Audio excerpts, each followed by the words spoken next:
Buongiorno. I am Gianni Biagi. I am the president of Urbit. Urbit is a company of National Institute of Planning of Italy. And with me, we are Bianca Viorizzo of the Foundation of, come si dice? Foundation. Foundation is grow and development, but in fact is a foundation of Fondazione CRT, that is a bank foundation. Okay. And also Daniel Miller, Assertor Program to Quarters and Architecture Without Borders, and Rosa Gallego, Director of International Relations and Community Foundation. And also Luca Angelantoni, member of the Board of Directors, Fondazione Sviluppo e Crescita CRT, the same what is before said Bianca, a member of Nomination of Governance Committee, Filea. We are speaking about a special objective about the big flood that went in Valencia in the last year. I remember it was more in the after the time, but it really is in October of 2024. And what happens after this big flood? And because the foundation of the municipality and the community foundation of the Spanish Association had an intervention, a big activities to remove the problems about the flood and speaking with the peoples, working with the peoples, with the citizen to understand what happened, and to remove the problems. So I think this is a big intervention, and is important for us to know what happened in Spanish in this period, because I think it's useful also for understand what we can make in Italy about this problem. Just the last year in the surrounding of Florence, there is a big flood for many problems. And just in the 1966 in Florence, we had a big, very problem. So I am very glad to be here and to promote this meeting, for speaking about this problem. I asked to Luca Angelantoni to speak about what is the member, what is the purpose, what they are going about this problem. And we have only this one because we are also in streaming and we speak with only this background. Buongiorno a tutti. For several years and together with the Urban Promo Steering Committee, CRT Foundation and Fondazione Sviluppo e Crescita has been organizing a meeting on regeneration issues with a focus on Europe. The CRT Foundation Group is deeply committed to mitigating the impact of climate-related events. This commitment is evident in the numerous technological projects developed at OGR Hub. This is the hub of CRT Foundation in Torino, as well as in a recent agreement with the city of Torino also to support soil monitoring, early warning system, and remediation initiatives. These efforts aim to change the safety and usability of urban spaces for all residents, even in adverse weather conditions. Economic damage, social trauma, and in some tragic circumstances, physical consequences are no longer sporadic events, we know, but an issue that must be prevented and minimized for the protection of all. This year, we are delighted to welcome Rosa Gallego, who represents the Spanish Foundation, the Spanish Community Foundation, and like me, hold a position in Filea, the network of 800 European foundations. We are also very pleased to welcome architect Daniel Miller, who is driving force behind the regeneration project of the community of Valencia. This panel is part of Urban Promo's green team, but it looks at the climate issue and the urban issue at the same time, focusing on people and what this means for society. As representative of Filea, both Rosa and I would like to add that the climate, with its many sides and effect on people's daily lives and the environment, is the focus of our European meeting next May in Copenhagen. So today's discussion will be another important piece to bring to that context. A special thanks to Gianni Biaggi, who knows Spain well and is combining his knowledge with the passion and is devoted to organizing this meeting. So thank you very much. Thank you very much, Rosa, to be here. It's an honor for us. And I hope that the discussion will be interesting for you. And during the presentation, if you have any question, please, because Rosa and Daniel are here to hear also from you, what do you think about this problem? And so I give the floor to Bianca, and thank you very much for all of you. Thank you. This meeting is very, the way we are working this morning, 2 hours, no more. I think it's enough. My rule is just to moderate, but I want to say that if you have some question, Rosa and Daniel share the floor together, not just one before the other. It's not so formal, because what we want, the aim, is to talk about prevention, ties between peoples in community, how they works effectively before the event, because we will see they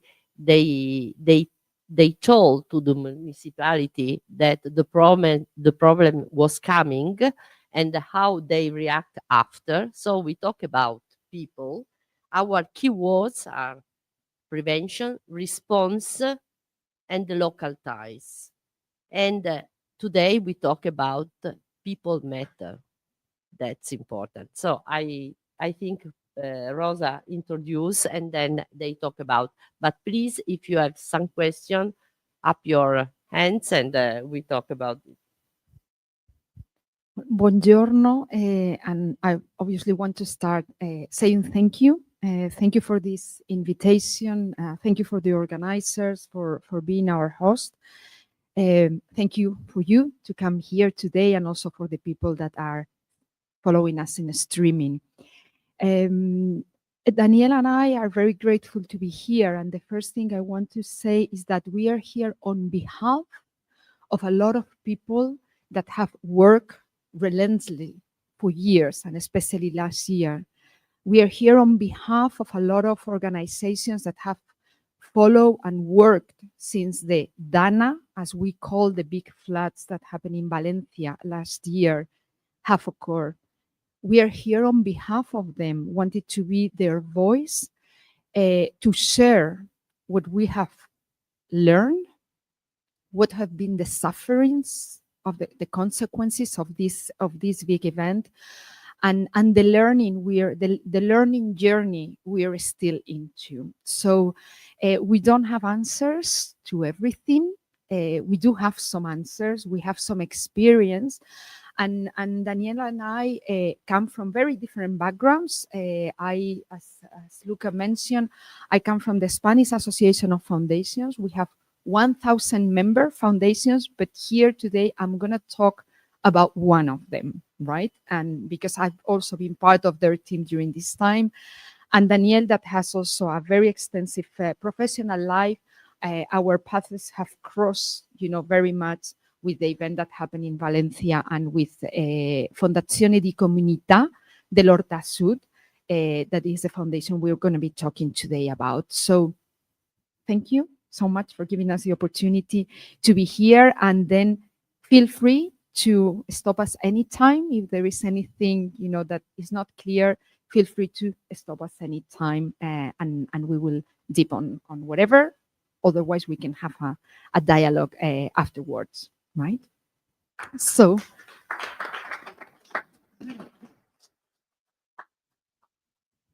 well, It's coming. That's great.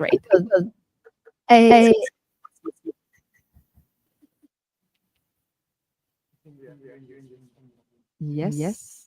Okay. No worries. We wait for that to be.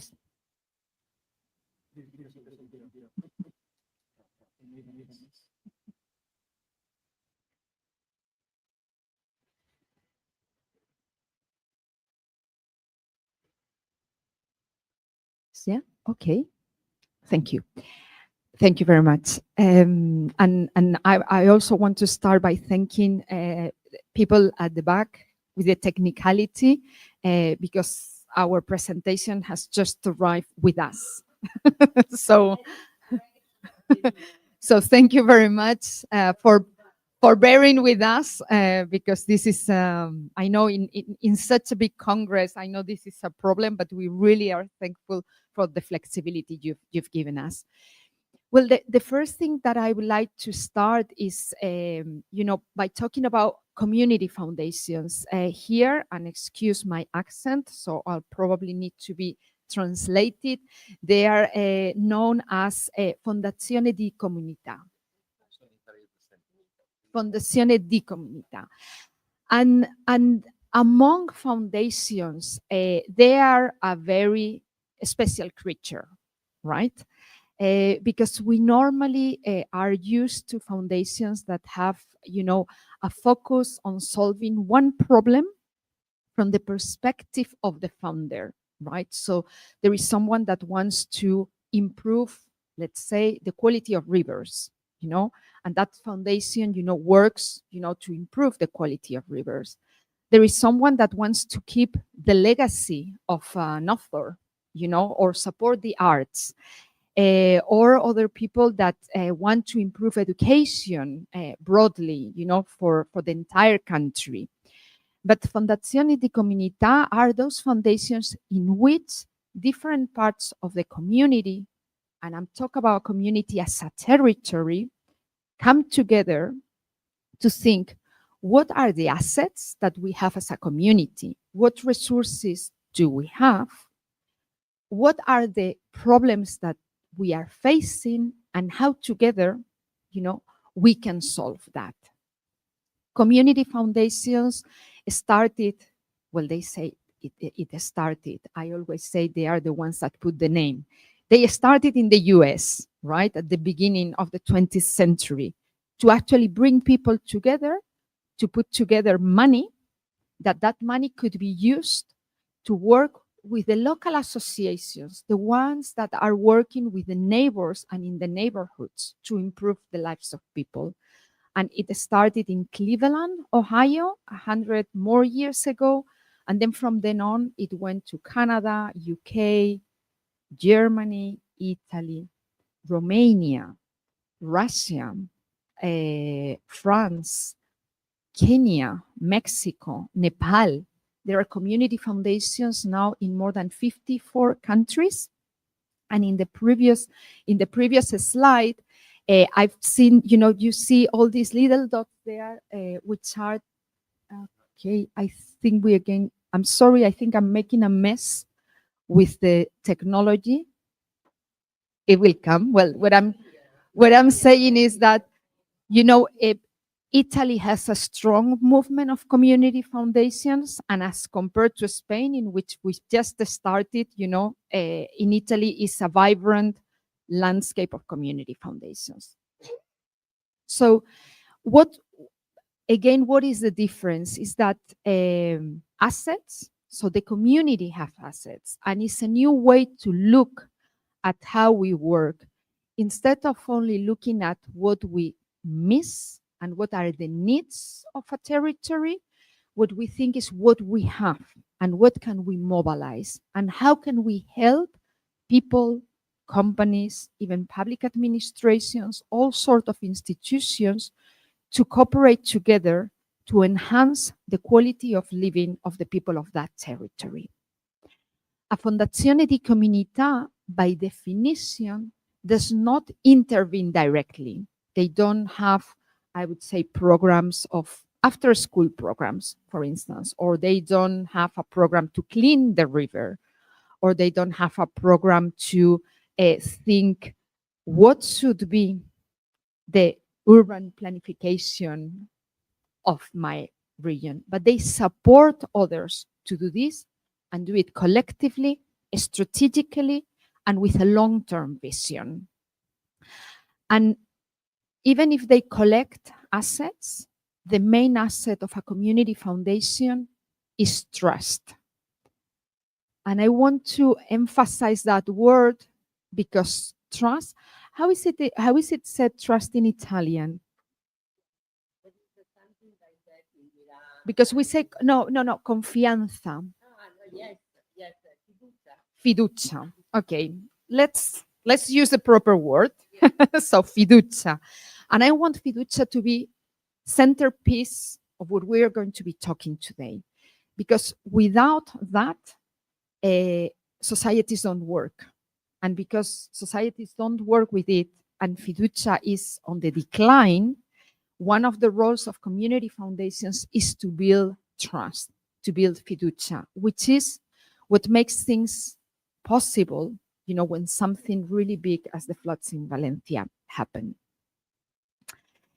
And I say we were here to talk on behalf of people, the Fondazione di Comunità dell'Orta Sud. This foundation was set up 52 years ago in the south part of the municipality of Valencia. 52 years ago, though, that part where the, I don't know the word in English, where the vegetable gardens, the huertas, the horta, so where people, where the production of vegetables was. There were the agricultural part, just at the outskirts of the city of Valencia. 20 villages, 50 years ago, no more than 30,000 inhabitants. Today, 500,000. They were the agriculture part of the province of Valencia, and as I say, outskirts of the city of Valencia.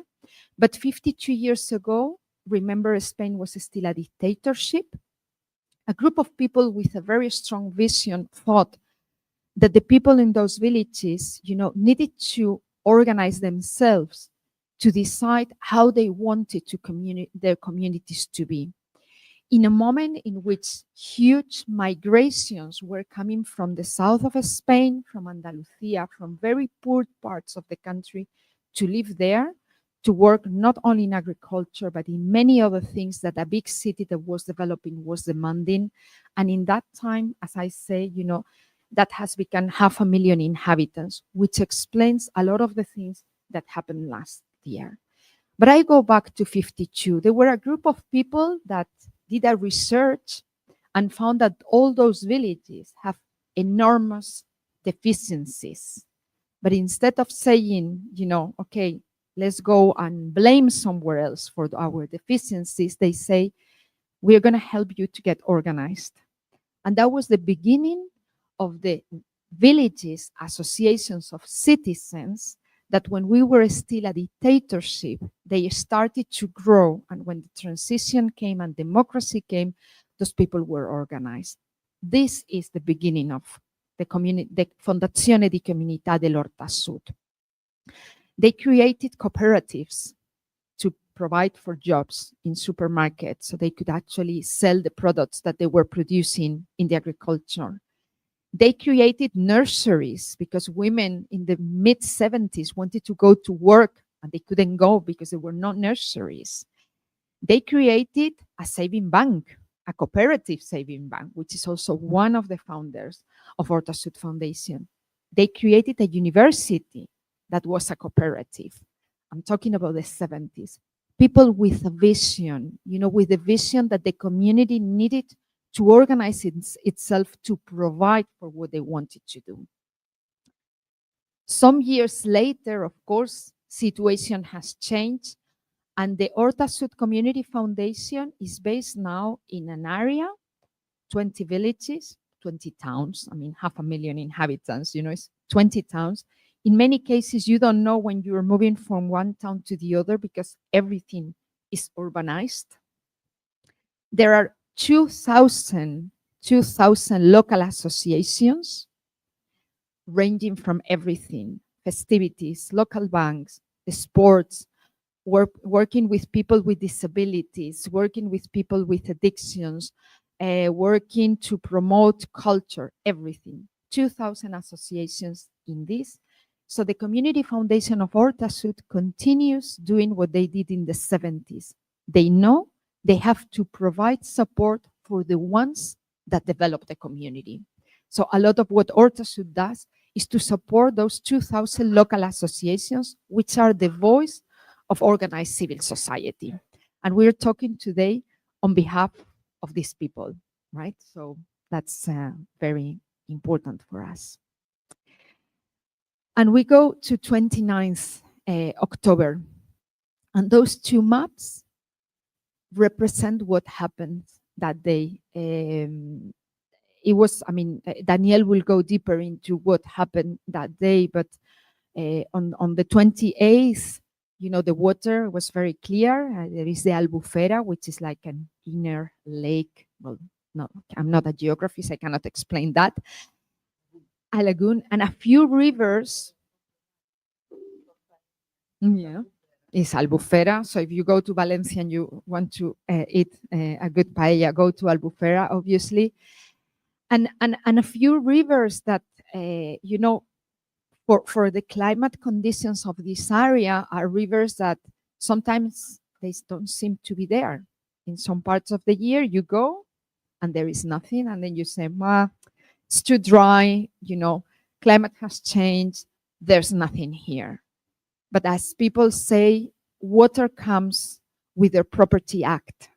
You know, the places that they have once occupied are their places.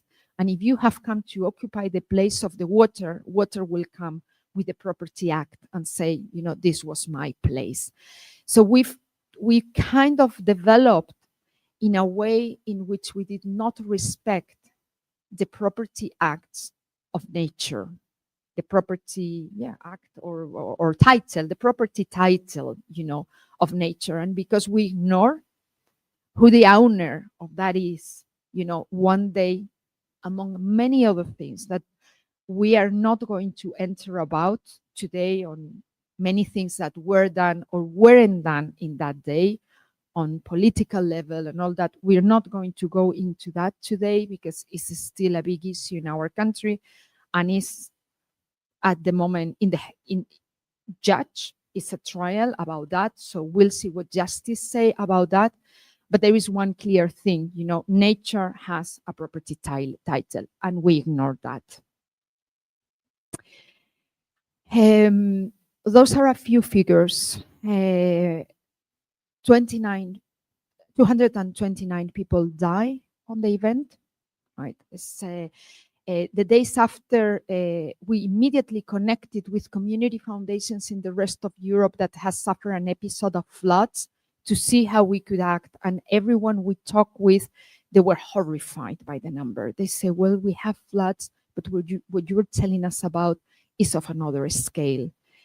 To give you an idea, 800 kilometers of damaged roads. There are villages in which only 15 days after and with the intervention of the army, bridges could be not rebuilt, but just put in place so that aid could enter those places. You know, the metro, the regional network of metro that gets from Valencia to there, it's taking more than 6 months to rebuild. 141,000 cars were lost. I don't know if we put that here, but the first images that I saw from the first day, I thought they were created by artificial intelligence. I could not believe, you know, streets were clogged with piles of cars. Some of them have actually impacted in the buildings in the way that people could not exit their houses for several days. Currently, this figure is not there, but I think if I've got the figures right, 3,000 buildings still don't have an elevator. You can imagine what does it mean that for people with limited mobility. And this has not been rebuilt because there are no spare pieces in the whole Europe to repair the damage that was created then. 3,000 still without an elevator. For national parks, residencies, crops, business affected. I mean, we could, go on and on and on and on with the figures. Economic problems, social trauma, distractions, some of the things that Luca was mentioning at the beginning, these are. And we are going to share with you a little video that has been done by another foundation that acts in the area. There are foundations that work with elderly people. It's the shortest version of a longest documentary. Is dubbed in Spanish because people speak in Spanish and Valencian, but I trust that you're going to understand it. We couldn't dub it in English, and I'm going to ask you for 5 minutes of your time to hear some of the people that we are representing here today.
Estava mirant el barranc i com ja tinc experiència de lo que és, perquè he vist vindre moltes avingudes, vaig notar una olor a fang fortíssim i una remor, i me n'apugí dalt a la carretera i de lluny vaig veure entre dos clarors una muntanya.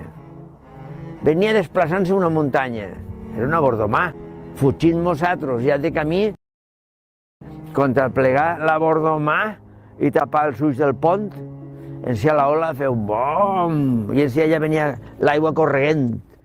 I això en les 7 menys 5 va dir, ja va per la carretera. I jo ensenyant-li al meu veí d'ahir davant, de Tònia, i tots seguint el carrer mirant, quan ens giràvem teníem l'àvia en el cantonet. El problema és que quan t'avisaren ja estaven tots en aigua al coll, com hem dit. Entonces, a les 7 de l'esprà m'assumia i me veig ja l'àvia que començava a entrar en el carrer, i dic, això és que està l'àvia ahí, ni siquiera unes campanes, un bando de res avisant de lo que venia. No podem fer res, no es pot fer res.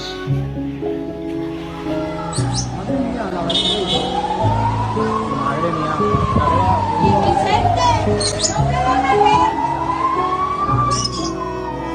Pues que nosaltres no esperàvem mai en la vida el que venia.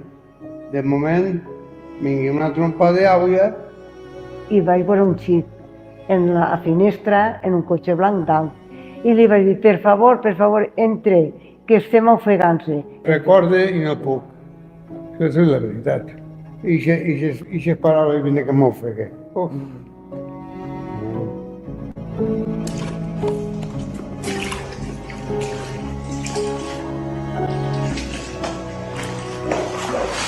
La puerta arrancada, cristales rotos.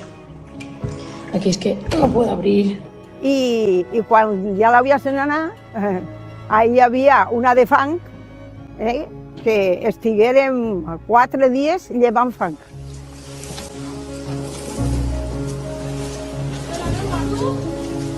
En aquest moment no penses en res, més que en lo principal, que era dir-los, pugeu-se'n pa cada dalt.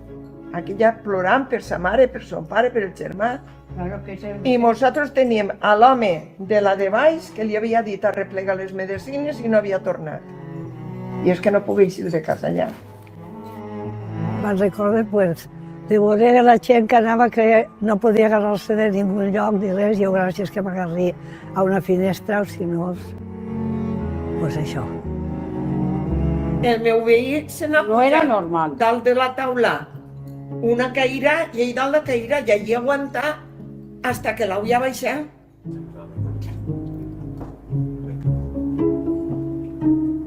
Totes les plantes ahí retratades, totes en les flors, en el piso tot de plantes, hasta així. Barro y lodo y lodo. Tenia les flors retratades i tot. I mira,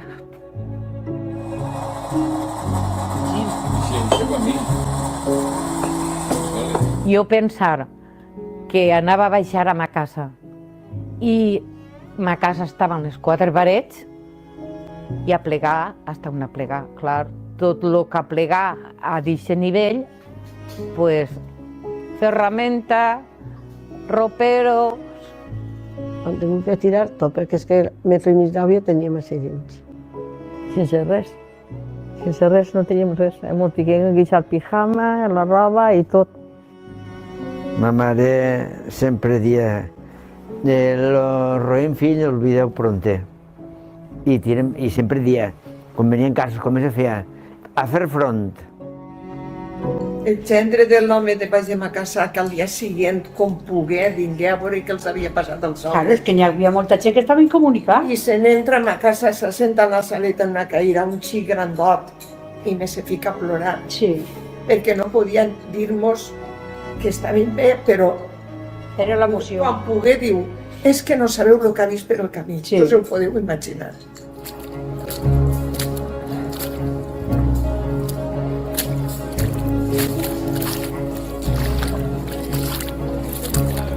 Quan tornia a vindre així, estava ja la casa tota buida. Ja no m'hi començava, no hi ha res, ni portes, ni res, no hi havia res. Tot és el que estava vivint. I això, ja està.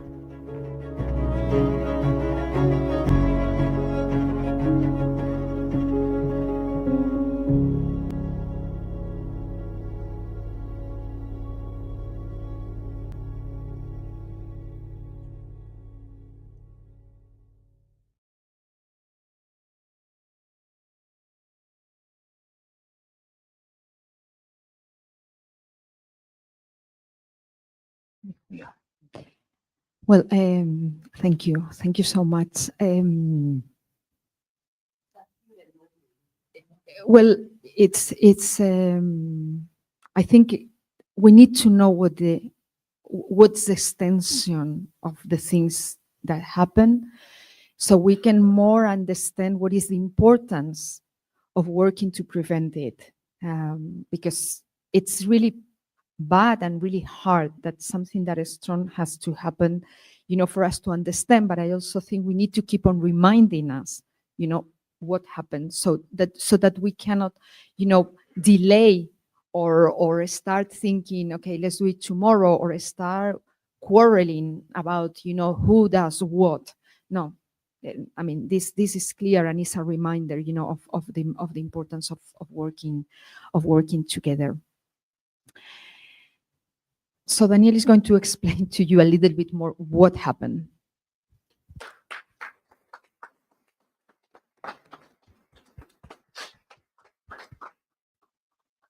Well, thank you very much. Now it's very difficult to talk after the documentary, so I will just try to rest it a little bit. I am from Alicante, so in the south of Valencia. That is my hometown and the place that I work.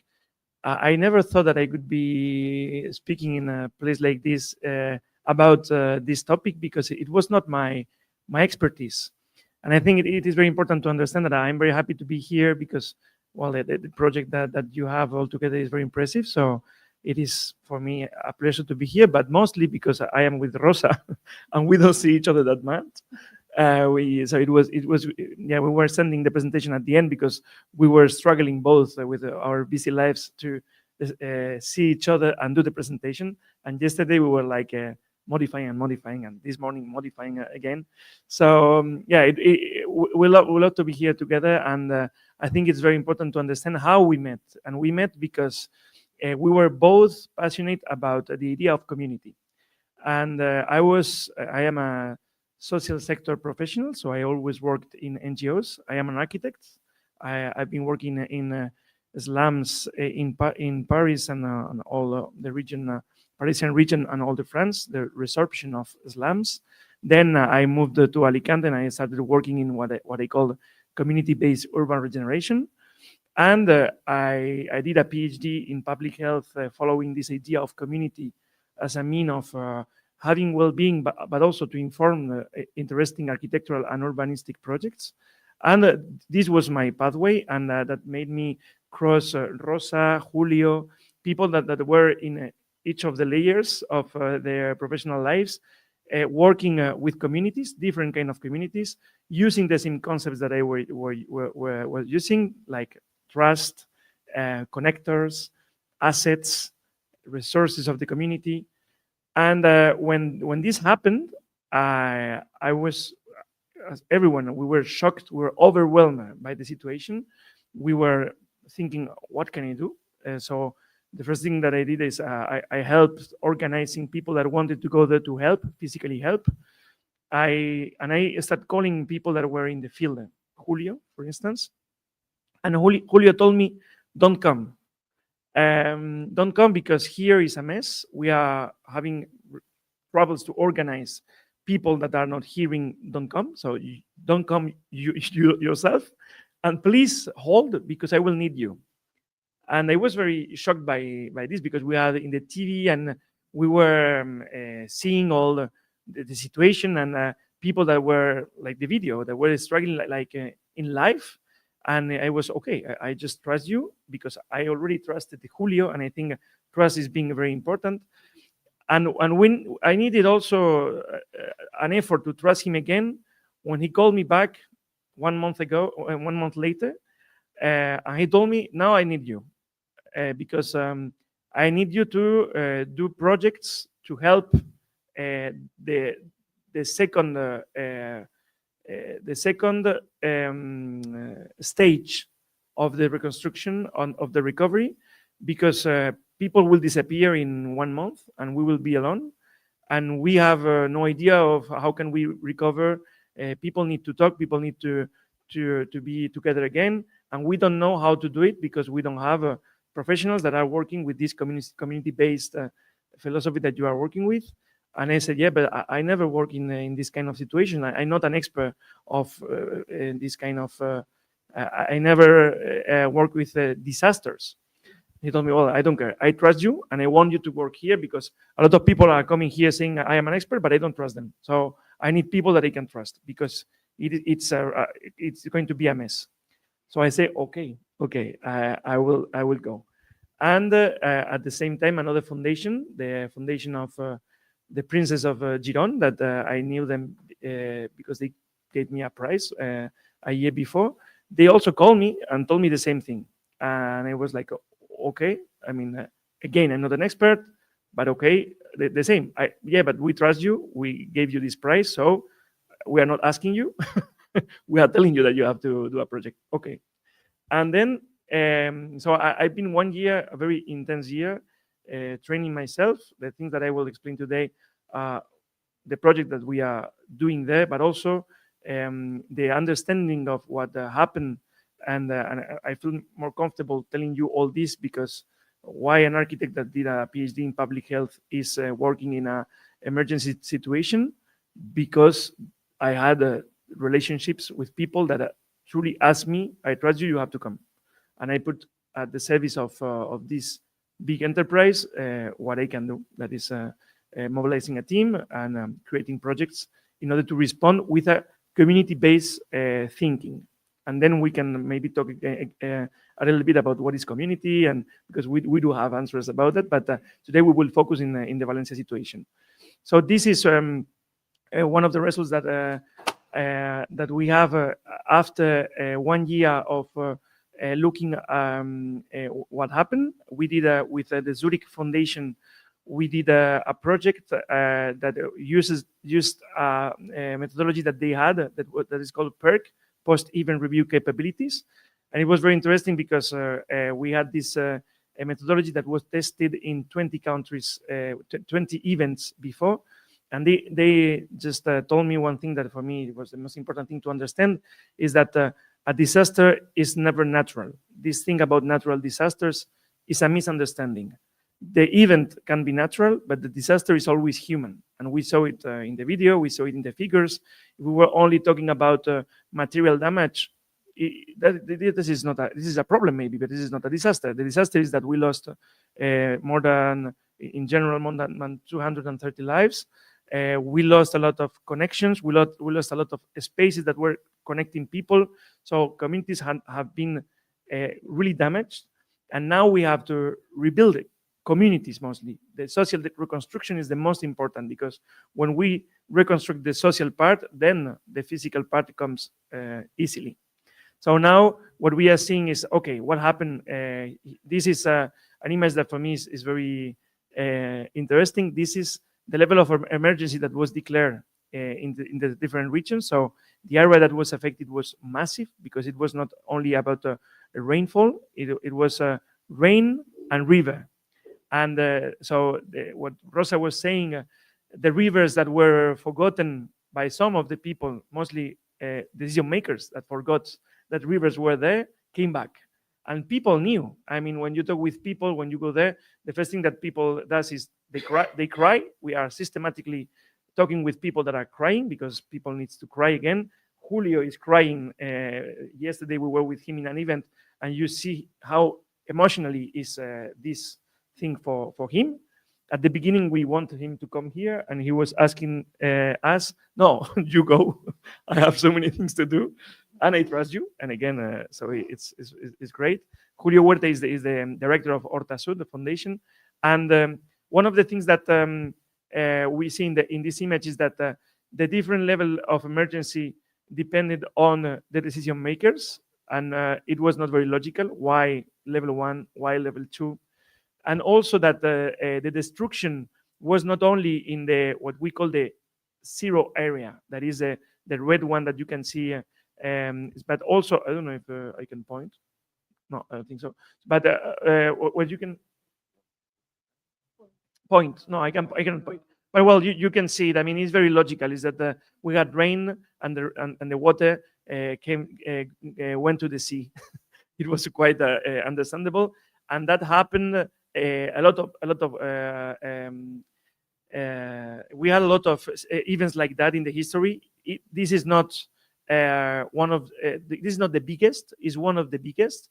But the problem is that we didn't learn. This is the problem: is that we had this kind of event at this kind of catastrophe last year, and this is the real catastrophe. So this is about the methodology that we used. So it is interesting, because now we finished the report, and I will give you the link afterwards, because I think it's a quite interesting work, and it's very linked with the way that we are working with Horta Sud Foundation. But also the thing that is interesting is that our understanding of the event informed a global understanding of the events that happened in the last years, and will continue to happen. So we need to understand that we had this in Valencia. I'm living in Alicante. I probably will have the same thing in Alicante in my lifetime. So we have to be prepared. And about preparedness, I think this is also one of the things that I understood that is very interesting, is that the risk management is a cycle, and we have to be prepared, obviously, but we also need to think about how are we going to respond, each of us. I don't know if you understood, but there was an old man that was saying, they didn't told us that the river was coming, so we were not prepared, and now we can do anything. And this is very important, is that if you inform people that the risk is there, people can be prepared. If you don't respond, for example, with the alert at the good time, people are not informed, so they cannot respond. So the preparedness is about different layers and different scale preparedness. Then there is the recovery. We need also to be prepared in order to know how are we going to recover and to rebuild, so recovering and reconstruction. And then the risk management is one of the things that I like, is that the risk management has to be prospective and corrective. And we need to have now a risk management that is thinking about the new data that will come, and also that is thinking about what are we doing that is not good. I mean, it's not only that the thing that what are we going to do more? We are doing things that are not working. So this corrective risk management, risk mitigation, and perspective for me is quite important. No, that's me. Sorry. Yeah. So one of the things that is very interesting is that in some way we were prepared. I mean, Horta Sud was prepared, and I think that's one of the things that also I understood about how is possible that a small community foundation is doing what they are doing. Is because they were thinking about the territory, about the preparedness of the territory.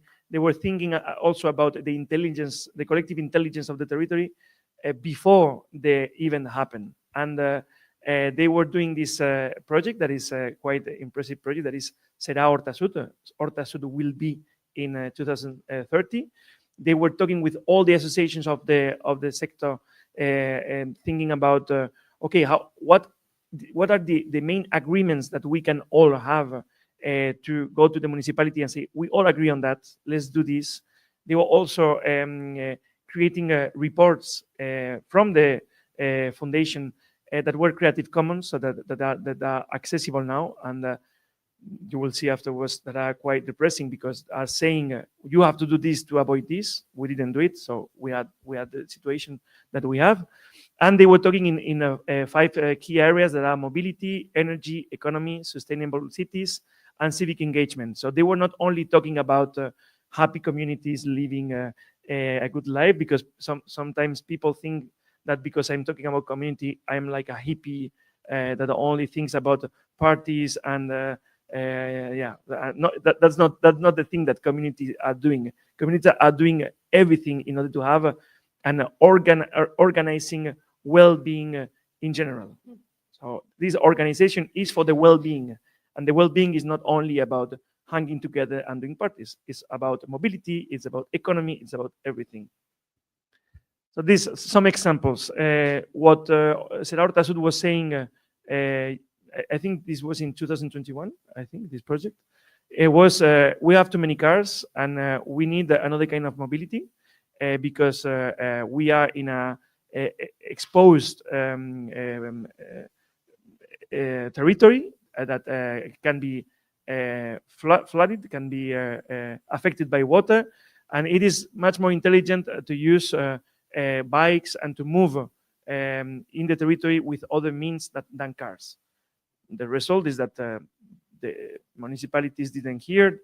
Also very interesting that the municipalities that heard said, yes, but it's not my competency, because my competency is only in my municipality, and the municipality in the side, well, they don't want, so I cannot talk with them because they are the other party. And so these kind of problems about not having a supra-municipal structure, we are at the end, what we can see is a incredibly shocking photograph of 141,000 damaged vehicles that were repaid by the consortium. So we will recover the 141,000 vehicles. Do we need them? I don't know. Yeah. No, just to understand. What about the Communauté Valencienne? There is a big municipality, a big level of government over the municipality. Yeah. In Italy, we have Comunità Montane, things like that. It's like the region. Yeah. So this is one of the things that we have. We do have a region that we call a Comunidad Autónoma, but the competencies of the region are different than the competencies. I don't know if competencies is a real word. Yeah, the things that they can do are different. So the urban planning is a responsibility of the municipality, and in dense areas and new areas, because we are talking about an area that had grown incredibly in the last 50 years. And we don't have a supra-municipal here. In other places we have, but here we don't have a supra-municipal structure that is coordinating the urban development of each municipality. But this is the interesting thing, is that the community foundations, talking with the associations, recognized we need that. But they were not heard by the different administrations. And if I just can say, they talk with associations, but also with companies. So the Community Foundation brought together for this project local associations, local businesses, and the agreements that they took were agreed with the municipalities, and some of them say we cannot do anything, but some of them actually approve them in their level of government. And they were following how very little progress was done. That's one of the things the Community Foundation has continued doing, monitoring. And there is a website, which is an observatory that monitors how these commitments were implemented. The speed was not the speed that needed to be. And now you can see how biased I am, because I come from the NGO sector, and I always forget the companies. And now, thanks to the community foundation sector, now I am understanding how we can have common objectives. For instance, the PERC analysis not only paid us in order to make the analysis, they trained my team and myself. And when I was telling them, because I was like, yeah, but you are Zurich Insurance, what do you want? And they were saying me, I want the same thing as you. If we have a disaster like this and we have to pay back all these cars, we will not have a good balance at the end of the year. And they was like, okay, I understand. So we can work together. And they are, yeah, totally. And that's also a point, is that I was working with Zurich Valencia, because they are implanted in the territory. So for them it was also important. And now I'm quite a friend of Zurich. So yeah, I am understanding the logic of working with enterprises. And this is another example. Now that we are, and I will talk again at the end, we are talking about nature-based solutions. Horta Suda and the network was talking about that before, saying that I don't know if the translation is ravines, but the place where the water have to flow when the water is there can be a park when there is no flow, but needs to be empty to let the flow fuller the ravine when that's it. And we need to be coherent, territorially coherent. If I have a nature-based solution in this part of the river, and the other municipality says, no, I will mostly do a residential area. It's like, okay, you are killing the people that you are putting in the residential area. And so we do have different layers. We have the Patricova, that is a map that is saying to the municipalities, don't build there, but the Patricova is not retroactive. So we are not saying people that already are there, you are in danger, you should move. And those are things that we have to talk about, because now we are not building back better. We are building the same way. In the places that were residential and were affected, they are building the same way. And this is a major problem. Yeah. Yes, I think the public here, it's really interesting about that, because we have expert, architect, and so on. And I think it's interesting to understand how to change this very difficult problem, because in Italy we have exactly, especially I lived 20 years in Cagliari, in Sardinia, and we had the same situation in my village. They destroy houses and they rebuild there. And I think it's interesting if you deep a little bit about it, because we have the same problem, and it's very difficult to face, because administration have the position of citizen, property, etc. But at the same time, we are building in a deathful place. and that nature is the owner, not us.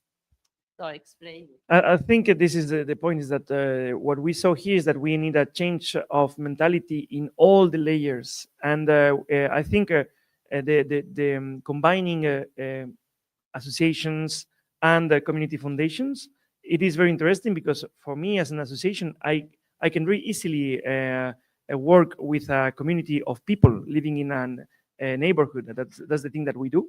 And I do have a methodology and I have very good examples. But then when I talk with the municipality, they don't listen. And what I'm seeing is that here in Horta Sud, they are using the same skills that I'm using with people, with other people that are representing other interests. Maybe you want to talk about this a little bit, or like no, I can move on. So this is one of the examples that they were already proposing technical solutions. They were working with architects, with urbanism. I have to say, very logical solutions. They let's free space. Let's have how can I say parque inundable, like flooding parks, flooding parks. Yeah. So solutions that are implemented already in so many places. And for me, the main point is that what we are missing is this general organization in order to make decision makers make the good decisions, because they are so concerned about their political capital that they are blocked in this. Maybe I could do that, but if I do that, they will be mad at me. And so if we manage to work in all the layers to make people understand, okay, this is a very important issue. Let's go there. Enterprises, same way.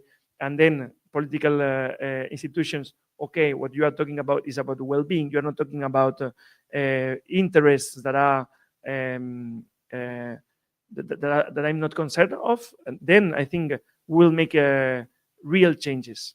And Horta Sud now is making, and I think this is the terrible thing is that now we are seeing where was the blocking piece, because Horta Sud is getting bigger and stronger, and the region is getting weaker and smaller because they are not understanding what is the place of the region. I will just yeah, that's it. Right. We are going to be interchanging. I think Bianca, to what you ask. I think I would say there are several things, because we've seen that the community of Horta Sud have already said, this is needed. Of course, they were not saying, if a flood comes, 220 lives are going to be lost, because no one could imagine this, but they knew this needed to change. So I would say that a community foundation, a Fondazione di Comunità, that gathers together businesses, individual people, local associations, has to understand that they now have a role to exercise pressure on public administration. I think what they felt is that they have an informative role. They have the role of deciding, convening people to decide what needed to be done, and then kind of inform.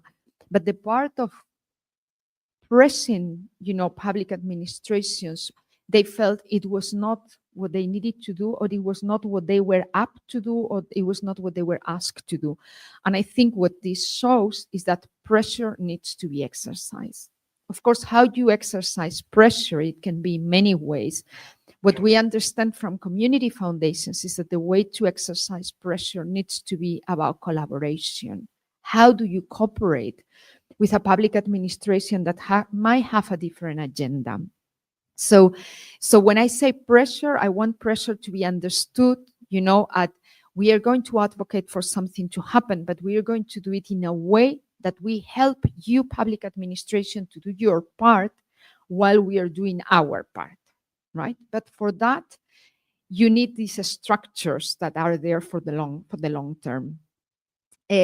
I think we might change alongside our presentation, because we thought we were going to enter a lot on what some of the things the community foundation does, and maybe there are other things that are more important for you here.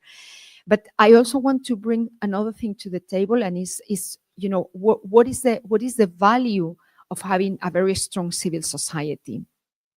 And in the region, there were over 75,000 jobs that were linked to civil society organizations. I mean, some are full-time, some are part-time, whatever. But they really are part of the soul of the villages, is where people go and meet, is where kids go after school, is where people keeps their traditions. There is one thing which you might know about Valencia, and it's this huge festivity they do in March, which are called fallas, that you might know about these huge things they build and they burn them, and you say, I mean, these Valencians are completely mad. They spend a lot of money. They spend 1 year building one thing and they burn it. If you go back, right, this was what was done at the end of winter. People will put the things that were not needed. They have cleaned the fields in order to plant again, and they will burn them, right? So, and it was something that was done in community. What we see now when we go to Valencia city, to the fallas, this is a huge thing. When you go to Horta Sud and you go to the villages, each street has a falla. And the falla is your extended family, because the falla has a place that is open every day and cooks a paella, and you might not have money to buy food today, and this happens in this area. But your falla is your extended family, and you go there and eat. It's the place where people meet. The day after the Dana, the ones that knew who was missing were the local fallas. So understanding how the fabric of society is created through connections that need to be permanently there and that needs to be nurtured so that they can, act as these connectors is very important. And knowing, as Horta Sud has done, what is the scope of the sector? How many people work there? How many people participate? How many thousands of beneficiaries? Knowing that local associations, multiply every euro that they get for the public administration into 3 by the money they mobilize locally of memberships, fees, of other source of funding, all that. It was one of the wealth of knowledge that Horta Sud has managed to build during these 51 years. So we talk about climate, we talk about planning, but we really need to go back and talk about, what is the fabric of our communities? How are we connected? How do we understand, the importance of the associative movement, of the local organizations in which people meet? There are also schools of democracy. There are places in which, we learn to commit, in which we learn to come together to agreements, in which we learn on how to defend, what our rights and also to advance our rights. So I wanted to bring this little piece of, part of the work of Horta Sud to understand, completely what does it mean that work. The experience of Tribunal des Aguas, I talked with Daniel in Valencia. I don't know if somebody here knows it. There is in Valencia a very ancient historical institution that decide the distribution of water for agriculture. And it's something that started centuries ago, and they reunite. I saw it last year. They reunite in the place and publicly, and they talk, and it's very interesting. And I think this is something that help people to enter in this kind of behavior. I don't know. It's just an historical. I think you've touched a very interesting thing, and is the commons. We have forgotten about the commons. We have forgotten about that. That is, as I say, is not ours, but we're stewards of it, right? We have to take care of it, and we have to use it in a way that it keeps it in good form for us and for the ones that come of the ones that come after. So of course we have structures, that were based on the use of the commons, but a lot of that have been overrun by other decisions. The airport from where we came, both of us yesterday, is an airport that have actually changed the course of one of the rivers, right? The high-speed train that gets me from Madrid to there in an hour and a half, or the big highway that connects the entire Mediterranean, from Barcelona to Andalusia, are blocks, that unfortunately act and have a very strong role, on that moment. So we have to go to that, but it's not easy, and we are not going to be naive on these many layers of administration, the layers that come and say, an airport, a big road that communicates, the entire Mediterranean region, needs to be built, and it needs to be built because we need connections, we need to move people, we are growing population. But it was lost the idea that they were building that in the territory, that it was of others. Very old story. Unfortunately, now it's very clear what has happened. I'm going to go very quickly here because when Daniel said, everyone immediately called Julio Huerta, so the CEO of Hortasud Community Foundation. He received 1,000 phone calls in the first week, right? And saying, what do we do? Hortasud have it very clear that, okay, we do not work with individual people as we've never done. We work with we support the organizations that are there, right? And the first thing they decided is we have to mobilize money so that the local associations can open. I'm going to go very quickly on this. I mean, if you can share the PowerPoint, because this goes a little bit the way of your interest. But just to let you know that in 45 days, the Community Foundation was actually giving €500,000 to the local associations to rebuild their premises after having received a diagnosis of their losses and after having raised the money. Because on the 28th of October last year, Hortasud Community Foundation had an annual budget of less than €400,000. Up until today, they've raised €5 million. So, and this information is updated live in their website. Where is the money, to whom, and for what? That was one of the other things. I talk about fiducia. How do you? Fiducia. Fiducia, I talk about fiducia at the beginning, and I will continue talking about fiducia, and I will continue talking about transparency. For the first time in an emergency of this kind, the Red Cross in Spain has been attacked for saying there is no need for food. This is not a food emergency. There is need for money because we are going to need to rebuild.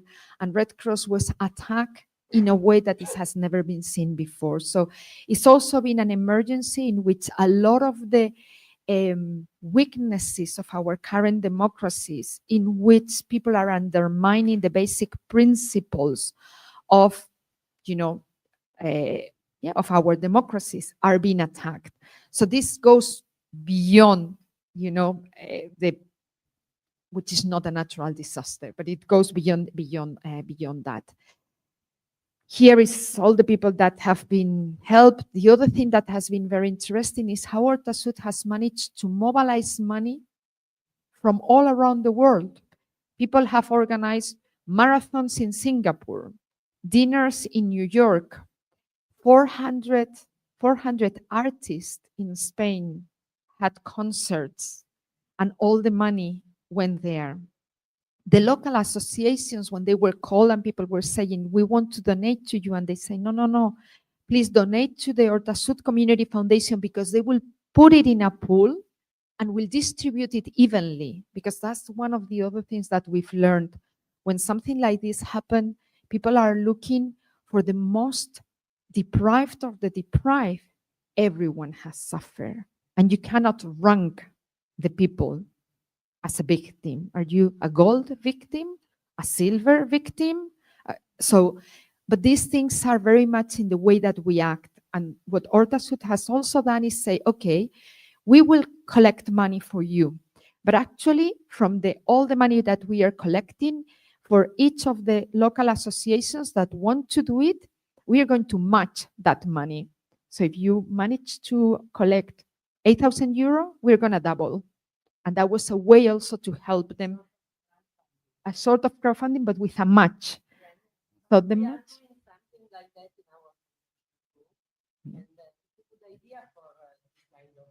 Right. But you have to collect a lot of money. I can tell you Hortasud has received money from over 17,000 donors, right? Some of them have put 10 euro and some others have put 500,000, but 17,000 donors is a lot. And one of the things that we realized during this time of diagnosis, giving the money out, visiting almost individually over 300 local associations to actually hand them a laptop that was donated by another foundation of a big company. And with that laptop, we have the opportunity, to go there and talk to them and see who they are, how they are, but also to realize that many of the local organizations were run by volunteers.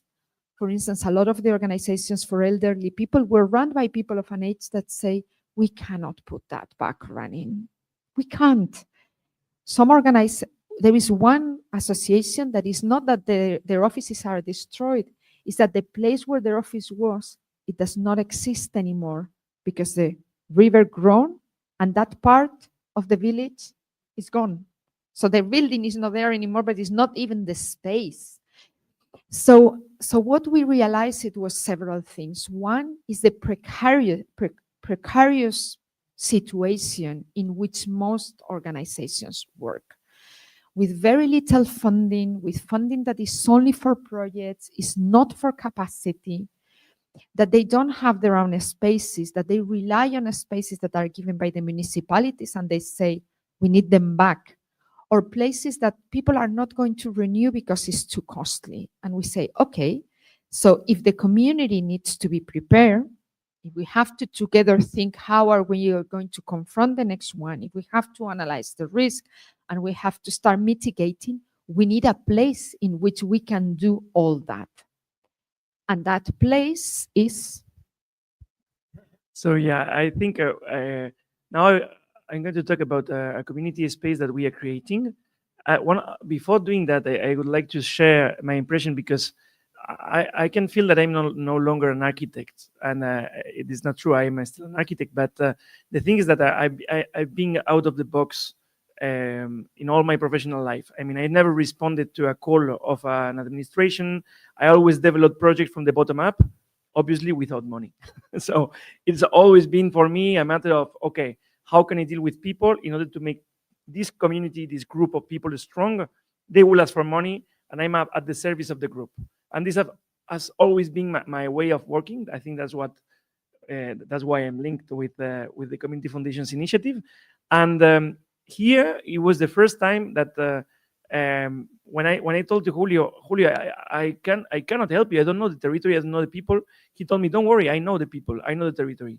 The only thing that I need is for you to be at the support of this movement, because we need the spaces, common goods, spaces as common goods, and that means that I'm a total fan of the common goods. And I will tell you a little story. With my PhD, I was researching for common goods, and I was reading a lot. And Elinor Ostrom is one of the major writers about common goods. She was a Nobel Prize because of that. And I was reading Elinor Ostrom, really reading, because I knew who was Elinor Ostrom.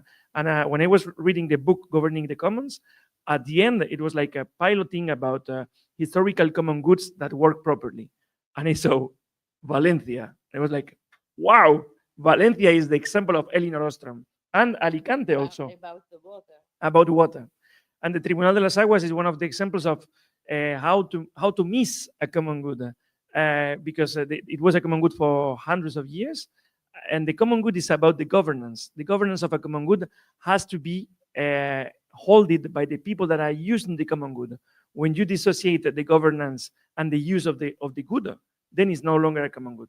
It can be a public good, it can be a private good, and we have seen how in Spain we call that las desamortizaciones. I don't know, historical moments where governments at the beginning was the church and then it was the common goods. The governments understood, okay, I need to hold more power, and they destroyed the common goods, and they did not thought at what extent it would have an implication in the well-being of people. And now we are seeing. So now we are recovering common goods because we want to recover democracy. Because what they are saying is that, okay, we don't have spaces for people to hold for associations, because one of the diagnoses was, okay, if we want not only having a lot of associations working in the territory, but a lot of associations working together, talking together, we need to deploy spaces where associations feel that they are at home. So now that the associations need to recover the places, the associations were telling to Horta Sud, now is the moment. Now we don't want each of us to recover one place. We want to recover common places that are beautiful, that are big, that where we can hold big events, where we can hold the same events that the administration is holding in the big buildings, no? And we don't want to ask the administration, can I please use your building? I want to use my building. So this was for me life-changing, because then they told me, okay, let's make a participatory process in order to make a place that can hold what is necessary to recover the discussions that we need to transform the territory. So the space is not the project. The space is a mean to continue the process. And so at that moment, this is one of the images of Horta Sud in July, 40 degrees, saying, we don't have time, we need to do it now. And we were, okay, now let's go, but nobody will come. It's July, it's so hot, and we need at least 4 hours in order to hold the conversations. And Horta Sud was saying, don't worry, people will come. And we had 42 people from more than 30 associations coming to the place where Horta Sud is based in order to talk about, they didn't know what, this idea of making a space, what kind of a space. So it was for me, the most successful participatory process that I've never had, because it was Horta Sud that was holding the process.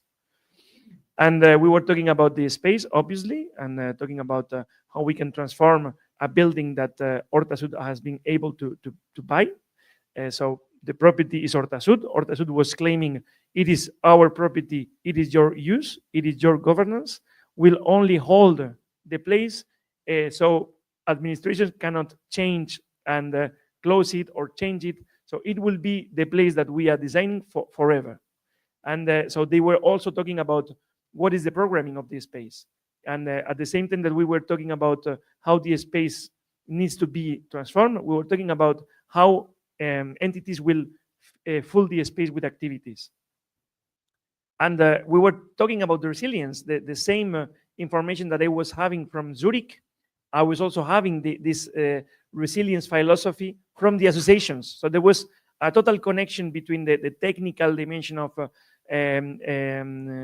risk management cycle and the idea of resilience that the associations were claiming. We need to be more resilient. Now we are talking also about anti-fragility, anti-fragile. So we need to build back better, not only the physical dimension, but the social dimensions. So yeah, I was, and they were impressed by the possibility of transforming a traditional and 100 historical building that Horta Sud could buy. So they were also impressed by, okay, so we all together, we can do that. We could never do that alone.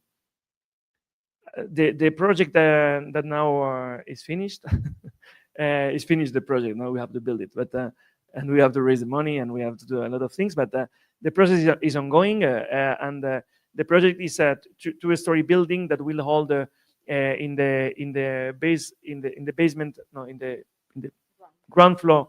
It will hold mostly common activities, like well, it will have an auditorium, it will have a little garden, it will have small offices with audiovisual equipment in order to help the equipment to be connected.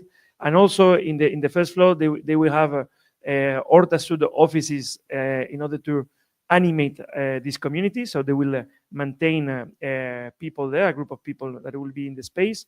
And they also are planning to have like a sort of co-working space that could have mainly the associations that are using the place and governing the place, but also the possibility of being open to other organizations that could use the space more eventually.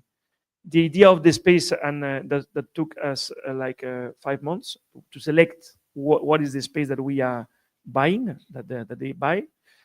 And we selected a place that were physically very interesting because it is connected with all the villages that were affected. So in the central, it's called the new road that connected all the villages.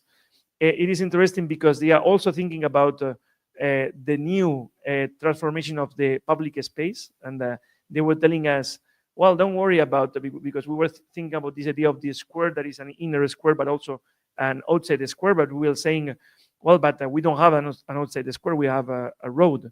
And they told us, yeah, but no, don't worry because we will change that. We will make a square, and we will talk with the municipality, and we will move public space because this is what we need as a community. It was quite impressive to understand how making a building was projecting people about the transformation of the urban scale as well. They were saying, if we are all together, we can move urban places as well. Yeah. Sorry. Please, I want to understand the connection between this renewable and very active and energetical renewable community and the way to imagine the new place preventing this. This is very interesting because it seems just a community regeneration, but I'm sure you arrived to explain why it links with climate prevention and how it works with people, and it's fine to work in this way and not just on a technical side to impose something. That's true? Yeah. So one of the things that when we were talking about program, people were thinking about their daily life, but they were also thinking about, okay, if there is a crisis, not only a flood, also we had energetical problems like, I don't know, this year, I don't know when, the blackout, yeah. We also had the same associations that were active in the floods, were active in the COVID, were active in the blackout. So they were thinking, okay, we need to have, they were just saying, we know what we need. We need solar panels, so we have electricity if the blackout comes, or if the grid is out. We need a radio network, so we will be connected with other spaces that are not existing, but that they are already thinking that to deploy this kind of equipments like in other territory.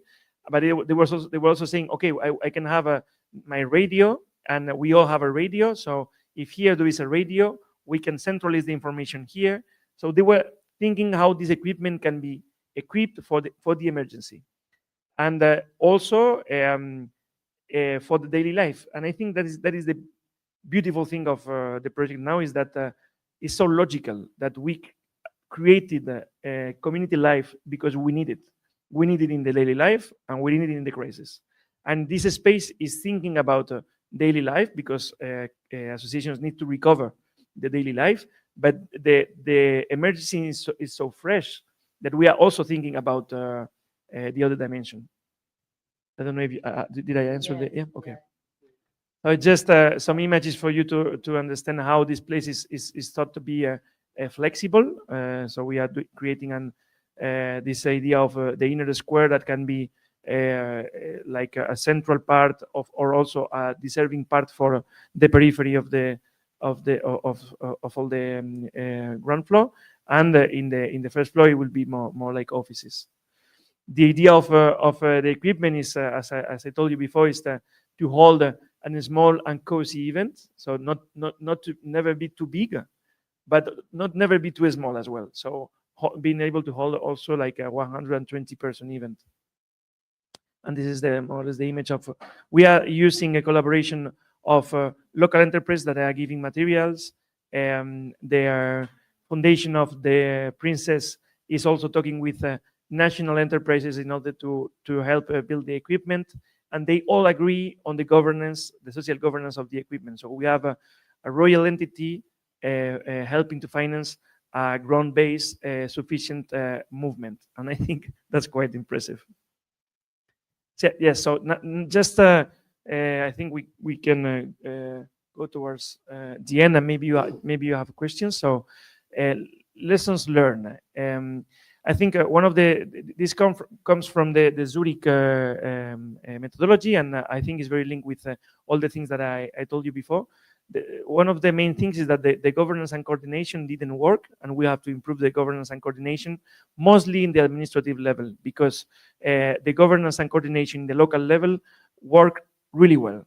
And the thing is that the local level was overwhelmed by the responsibility, the lack of means, and the non-structured help of volunteer people that were coming, but thousands of people were coming to the villages saying, what can I do? And the people from the villages were saying, I don't really know what to say to 1,000 people. I can tell what to do to 3 people. So they were lacking this level of coordination and governance. The capacity building prevention culture is the same thing that we are talking here when we are talking about this network of radios. We need to be prepared. We need to have our protocols and how is in English is the emergency plans, but with simulacros. Simulation. The simulation of, okay, let's test it once a year to be not just a fake one, because we do in the office. I suppose everybody is doing in the office the alarm. We go in the backyard, but I think you are doing something more, because this is just something very, very light and not useful. And if you are doing that, I think it's important. But it's the same thing, is we need to do what we are doing in the office in the city.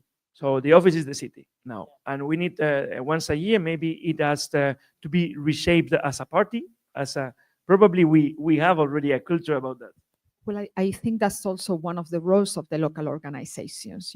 Each little local organization will now, and that's one of the roles and one of the works that is still to do, Ortasud will help trickle down, to the local organizations that actually touch hundreds of thousands of people, what are these emergency plans, how we should prepare. So this is going to be, or that's what we are aiming to.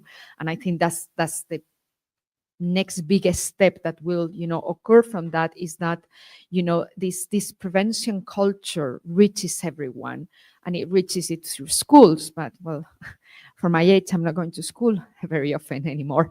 Or it reaches to the places in which people participate. That's a Japanese style for earthquake. I live at this, and it's completely different, because they believe it's something you have to do because it's your everyday life, not something that could happen. It's an emergency. It's one of the way to approach everyday life, and you don't feel the earthquake arriving, not just because they built in some way, but because they live this event as something normal. And I think we have to change our approach. But I totally agree with you. But one of the things that we have to understand is that we are Mediterraneans and not Japanese. I'm happy to hear everything. I would love to be the best part of each of them. That will be wonderful. And I also think that this is one of the things that we need to look into. Many times a lot of the ways of working, come from different cultures. This sense of duty, this sense of hierarchy, a lot of things, that are part of other cultures, and some of them very close to us, is not our culture. And I feel very comfortable saying it here because, in that sense, and we need to claim our culture because it has very many good things, that makes our lives good and better. But we really need to find a way, to do that. And I think this is also why, working with local associations, the ones that organize the festivities of the village, as you say, a festivity, the ones that organize, whatever, or the marathon to raise money, or the ones that really mobilize people in the day-to-day life, I think this is how we are Mediterraneans. We convene, we come together to do things. We come together to have fun. We come together. So maybe this is where we need to be, in order to be able to change a behavior, but because the Japanese way is not going to work. I think I'm totally comfortable being Mediterranean. I totally feel that my culture has everything that needs in order to respond to everything that is coming. It's just that we are a little bit dissociate. And for example, one of the things that I saw in this crisis, but mostly in the COVID crisis that was like in my hometown as well, is that bars in the neighborhoods were very important in order to respond to the crisis, because the bartender knew everyone. They had a space, so we could do food delivery for obviously for the more deprived families. And I felt totally comfortable being in the bar because I love bars. So, and I knew the bartender. So it was for me very intuitive, just thinking, okay, we do have everything that we need. We just have to stop thinking that it is the municipality or the social center that is going to help us now. Now we are going to help us all together, and also we have responsibilities to assign to the social center and the municipality. But this idea of we are all contributing, I think it's very Mediterranean.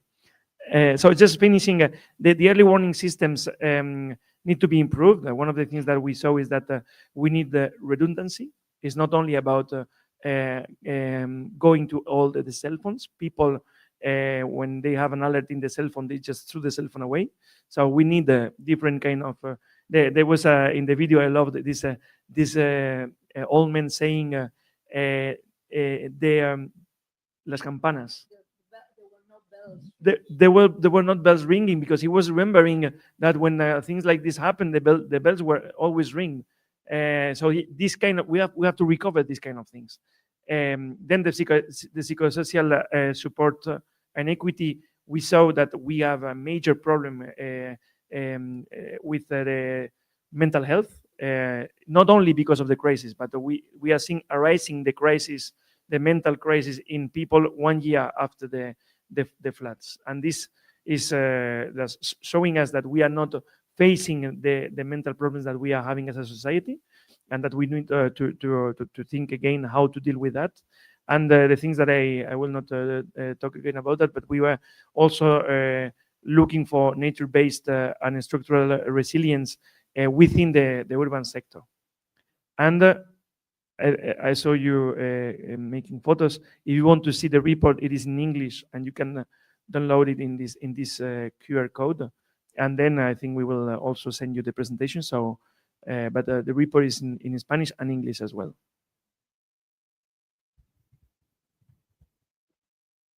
Oh, no, that's me. Sorry. So just finishing is that as a conclusion is that and it's like coming back again to the beginning, and then I will stop talking. Is that understanding that we are exposed to things like natural events, that the event can be very strong, but we have tools to measure the event. We had an event that was impressive. It was 272 millimeters in 24 hours. That is a lot, obviously, but we need to understand that events like this will happen again, and that we are vulnerable. We all are vulnerable, but the vulnerability is facing inequities as well. So there are some people that are more vulnerable than others, and we have to anticipate that and to respond in the same way. And going back to the community, we say, that community resilience is not improvised.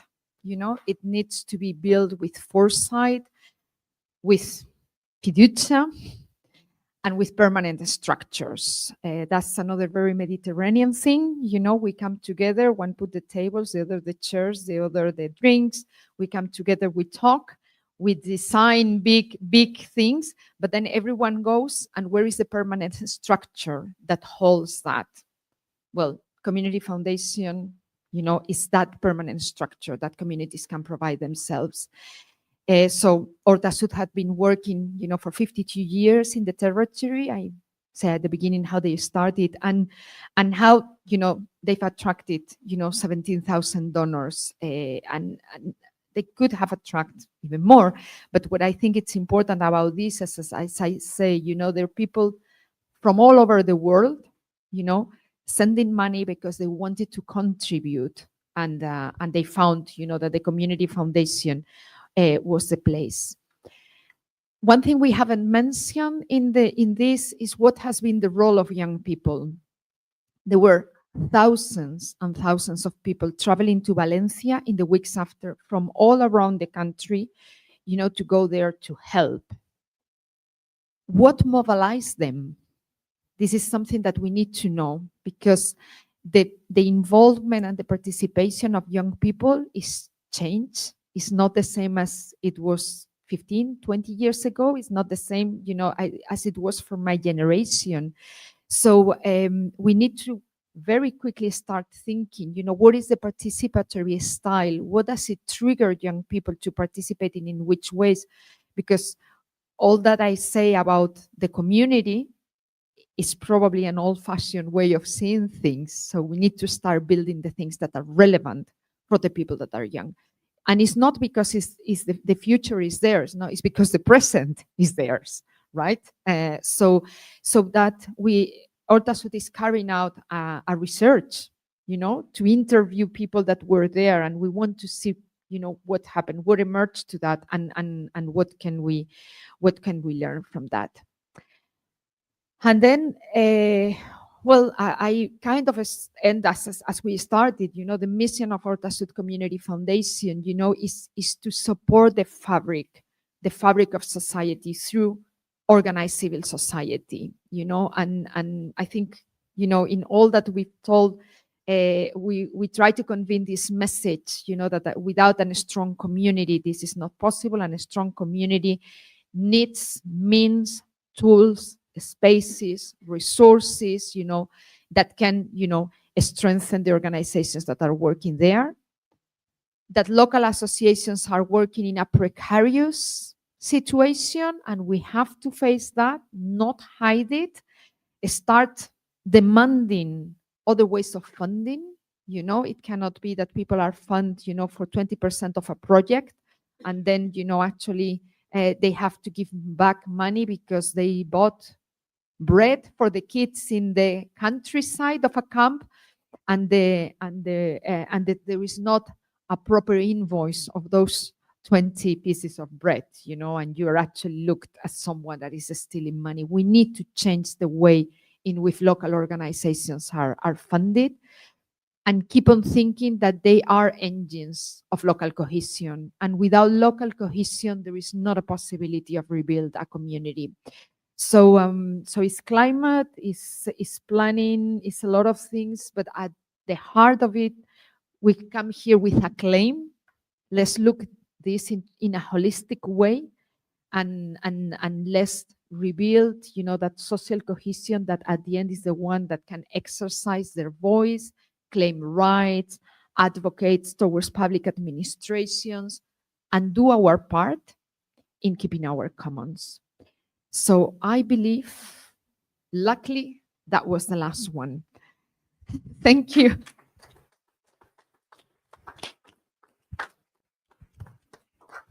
I think that Rosa and Danielle gave us a very open and interesting and multi-sector point of view. And I think if you have something to add, something to say, that's a good idea, because they talk for almost 2 hours. No, we appreciated it, because you are not the people stay hear and appreciate. So means that was interesting and not boring. But I think it's important to have some point of view from you. And I think it was really interesting, not speaking just about green, but speaking about people. That is always on the center of every action we are examining here. So if somebody want to add something.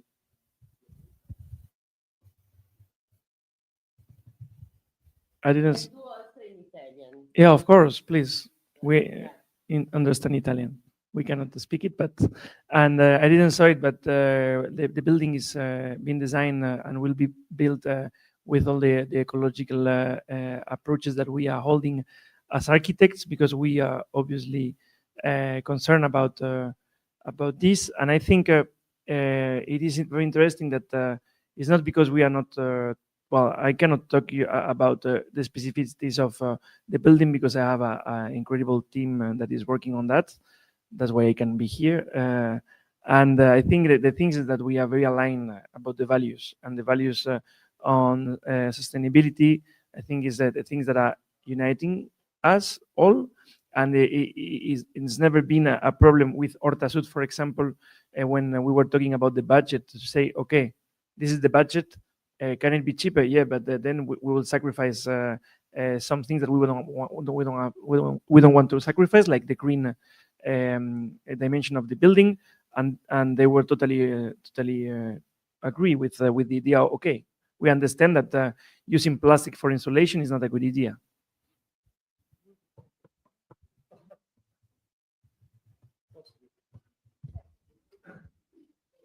Parlo in italiano.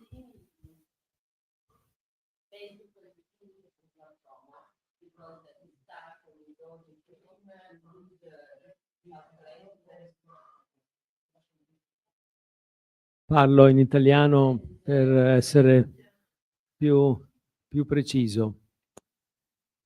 Vorrei stabilire una connessione fra questo tipo di situazione e una situazione che abbiamo trattato ieri in un altro convegno inerente una problematica diversa, del tutto diversa, relativa alla ospitalità dei lavoratori agricoli migranti che in Italia spesso vivono in delle baraccopoli, in dei ghetti.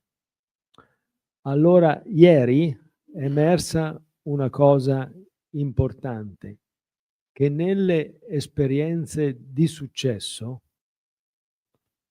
l'intervento delle fondazioni di origine bancaria è di importanza cruciale, perché rispetto all'intervento pubblico tradizionale ha due pregi.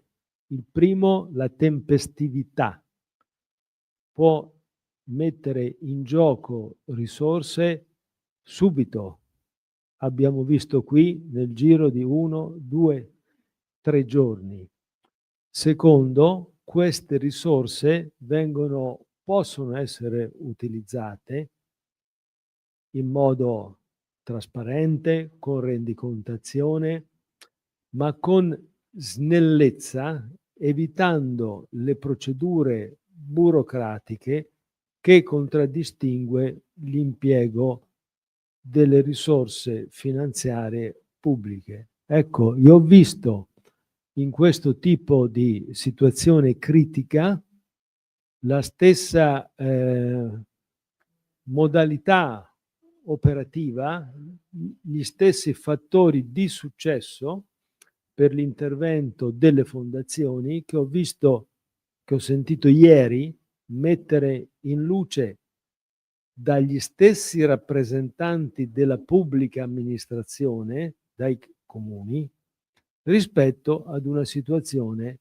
del tutto diversa.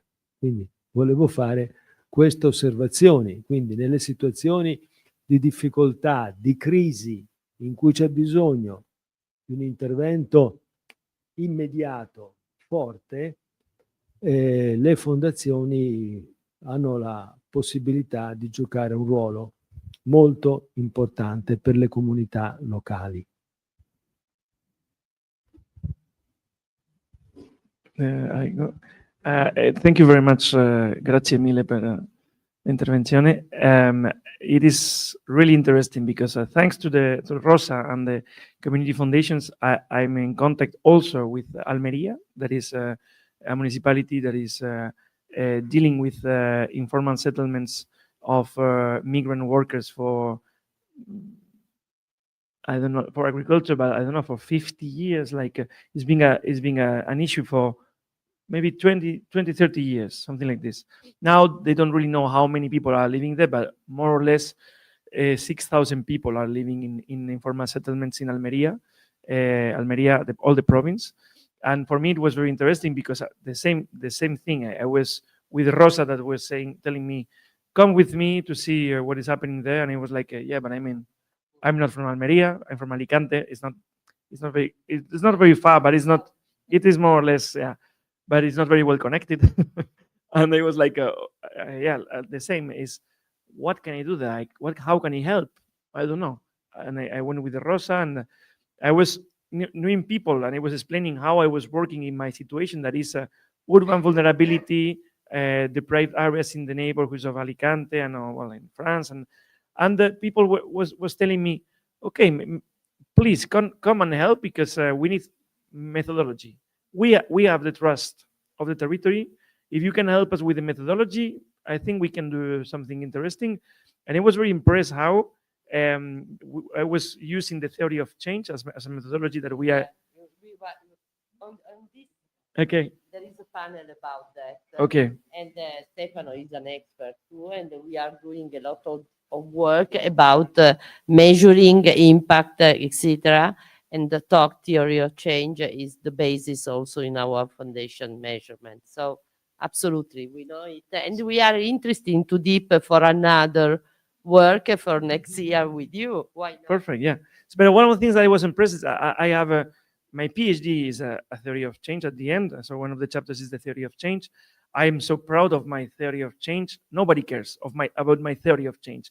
When I do the same thing with a community foundation, and they embodied because theory of change is about a purpose, it's about a vision of change in 30 years, and about the cause-effect relationship between my action tomorrow and the bigger vision that I'm having and that we are all having. When we did the same methodology, the same workshops, and honestly, more or less the same approach at the end, but the process was made by the Agricultural Association, the NGOs that are in the territory, the people that are living in the informal settlements, the people from the municipalities. At the end, the theory of change it was like life-changing for everyone. And I was so impressed of being helpful because at the end it was like, yeah, giving a little bit of time and giving a methodology that is not mine. It's just an open source methodology that you can access. But it was so powerful understanding that the approach of this bottom-up way of creating not only the vision, long-term vision of what is the well-being for this territory, but also how me as a person, but also as a representative of an entity, I can be useful through this purpose. It was yeah, very, very, very interesting in very different contexts, because it's not the same context. The thing of Almeria that I think is very linked with the thing that you were talking about, and the thing that I'm an expert about, that is poor neighborhoods. I only want to add one thing. I envy Italy very much for one thing. I envy Italy for many things, but let's put it just from your words. You have a very strong, very, very strong sector of foundations of banking origin, which is something we don't have, because the transformation of our saving banks was done in another moment in a completely different way. And they do have that capability of deploying money very quickly, doing it with long-term vision, doing it in a very flexible way, because in emergency you have to act very with a lot of flexibility, and again, trusting the people that are going to use the money, because you don't know what you're going to need tomorrow. I mean, the first days in Valencia, they needed rubber boots, right? But 2 weeks later, the need was another one, but they didn't know it. And of course they didn't know it. And it is normal. But the other thing which I like very much is that foundations of banking origin have a very broad scope of things they want to support in society. And they say, well, why don't we help communities to actually build their own assets and build their own community foundations? So instead of all the burden and all the responsibility and the big but still limited resources of saving banks, of foundations of banking origin, we help building assets, to communities. And this is the other thing that Saving Banks Foundations, together with ACRI, with the Association of Foundations of Banking Origin, and together with ACIFERO, have been promoting in this country for over 20 years. And it's those foundations that occur in a moment of history, with a very specific, situation here, have realized that we have to help places to build their own assets and have wonderful programs like Fondazione Sviluppo, to support foundations in the south of Italy, to do it here. But with these ideas that we need to build resources, we need to build assets in the community, because when things happen, also the foundations of banking origin cannot be everywhere all the time with all the money. But if we help build resources across the country, then, this is the enormous investment, that with time, the yields, the benefits of that are huge. So we started much later helping to set up community foundations. When I looked and thought, well, they exist in the US, they exist in Canada, UK, yeah, that's another era. They exist in Italy, and they exist in the north and in the south. And I say, okay, then we can go for it. If they exist in the north and they exist in the south, they can work on it. And I've, traveled around Italy visiting some of the community foundations, and I've been absolutely amazed, by the work they've done. I've also been amazed by the commitment of a lot of the foundations of origin, banking origin, their commitment to build that field, to invest, to build those assets for the long term. So I won't say I envy you. What I say is I congratulate you. Really, I congratulate you, because in that sense, you're doing something that is unique, and it's a sense of really, thinking strategically and empowering people, and helping people to build from their own assets. So congratulations. Thank you, Rosa. But we have not finished, because we have a question from the web. And also I have a question, because before we speak together when there was the video, and I say but there's a good thing to have a foundation, and a good help for the administration, for the municipality, and you respond, yes, sometimes no. Well, can you please tell, because sometimes no? But before we have the question. I'm PhD student of Politecnico of Torino, researching with the Ingegno Research Center in Valencia. So it's and I met Julio last Tuesday. Do you think that a metropolitan plan and a metropolitan entity could help to manage the territory and emergency? Or would it create even more bureaucracy and barriers at an administrative level? Tailing with Julio, this topic was brought up. Well, I think I'm actually going to borrow Daniel. Well, first of all, I'm not suited to answer that question. So let's be honest up front. But I think it also goes down to governance, and that was the first lesson learned. That Daniel has used. This is all about governance. Creating bureaucracy is when you separate, the focus, the needs, and the people involved into creating systems, that are accountable in ways that are probably not what is needed. So I think governance is the thing. And I think what happens is that we are challenged at the moment with reinventing a lot of our structures. And this is, I think, what is, it's better to say we don't have an answer, but to commit with the idea that there are a lot of things that we need to change. And let's be bold. Let's decide we don't have an answer, but let's also be, courageous enough to say we are going to work to find new structures. I think there are a lot of structures that are old-fashioned, that they serve in a certain moment, and a tree needs to be trimmed, to actually grow stronger. So let's look to these things and let's be courageous and let's not accept the status quo. And I also think, the way of changing things many times is by testing and piloting things. And the building is a pilot of something, right? We envision that this will be a pilot that can be replicated in other places. And this is many times how revolutions happen. They happen for a lot of small things happening in a place that they can help them change behavior and change the understanding. So it was not a very concrete answer, but for me, it's governance, it's boldness, and it's not think, will this create more bureaucracy? Well, let's build it in a way that it does not happen. But we need to be, there and talk. Municipality, right. I think when we talk about community foundations, what we are also trying is to say, okay, our democracies needs, again, more instances.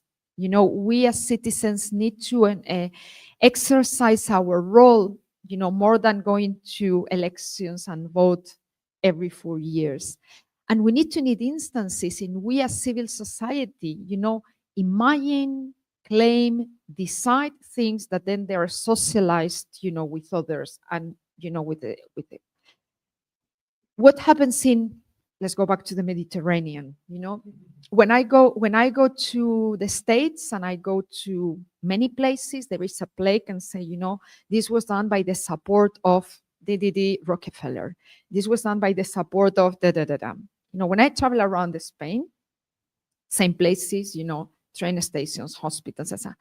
This was inaugurated when Mayor X was mayor. This was open when President of the region Y was that. And those same plaques, give the idea of how different societies we are. But I've been working in the nonprofit sector most of my life. And when people set up an organization in my country, the next thing they say is, where do I have to apply for a grant? And this is a very weak approach to exercising our rights. And of course, there has to be public money. And I'm not saying no, and welfare state have to work and it has to be strong. But if you only depend on public money, if the mayor is the chair of the community foundation, then there are strings and there are weaknesses, that are going to come to a moment in which if what you are saying is not what I want to hear, maybe next year there is no grant. So we really need, and I always say in Spain, we don't like to talk about money, and we need to talk about money because dependency is a problem. So collaboration, yes. The mayor is not the chair of the community foundation. Just one thing is that mostly for answering our friend from Torino that made the question. I think one of the things for me that is very easy to understand is that we can organize as a society in different ways. We have communities and we have institutions. Both are necessary, but we have to understand that communities are built on trust. We talk about a lot about trust, and institutions are built on regulation and money. And not only public institutions, an enterprise is a kind of an institution. So we have a lot of different models. When we talk about regulation, we are talking about how institutions are working. I think we need a metropolitan decision-making process. We need it, it's obvious. But how to build this metropolitan building making decision process, I think we need to strengthen the communities in order to rethink the regulation. But if we rethink the regulation without the strength, the communities, we will have another mess, and probably a mess where within the institutions. Okay. No other question? Well, then I thank you very much to Luca, Rosa, Daniel, and Rosa. And I think it's a very, very interesting morning. And thank you again. And so we stop here. And thank you to who is here to listen. Bye. Bye.